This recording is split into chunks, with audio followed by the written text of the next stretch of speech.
So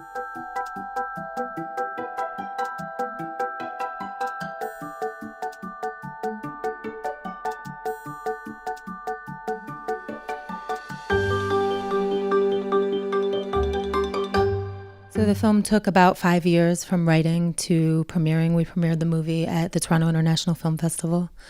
And it's interesting because, right, that's a really long time. It's a big part of my life.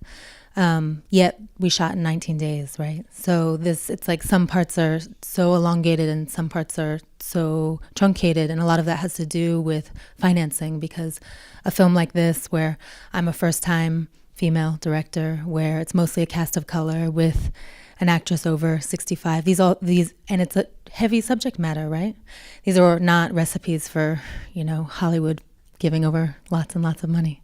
So it took a long time. And from when David said yes, and he came on also as a producer, not only as the lead actor, to that moment when we were standing together at Toronto was 3.5 years. So he was attached for 3.5 years of that 5.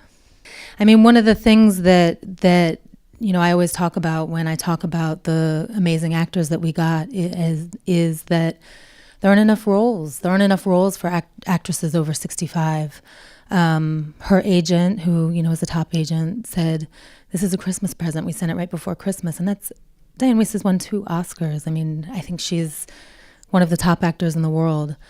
We sent it on December 20th, and I was sitting down meeting with her September 3rd, and that's only because the holidays were in between. And it was such a blessing to work with all of these actors. I mean, they're tremendous. Sofiane El Fani shot the film. You might know his work from Blue is the Warmest Color and Timbuktu, 2 films that he shot previously.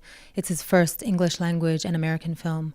And in making that choice to work with Sofiane, it was a very deliberate choice. If you've seen Blue is the Warmest Color, it's this very visceral, sensual, tactile film. And I think, I'm an avid reader, and when you read novels, it's very easy to kind of transport into the emotional life and psyche of your characters. In cinema, it's much harder to actually put on somebody else's shoes because of the techniques. You're more on the outside.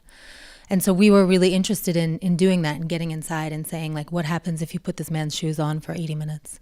And in the state of grief, and grief feels very queasy, it feels very individual, it feels very isolating, it's a very singular experience.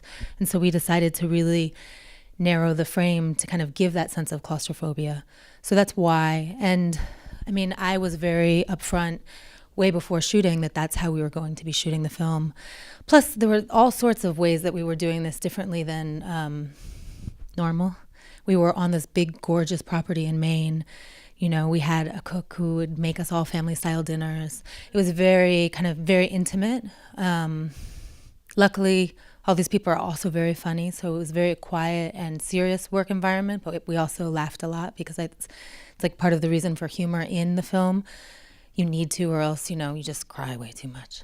So, but Rosie was asked that question at Toronto, and she said, she said, "I'm so vain, I wanted that camera out of my face." But really, I mean, they all forgot about it. And, Sofiane's wonderful. And, it also having Sofiane that close meant that I was like 2 steps away too, all of us. But it's also like the kitchen where we shot that film, huge scenes was, this big.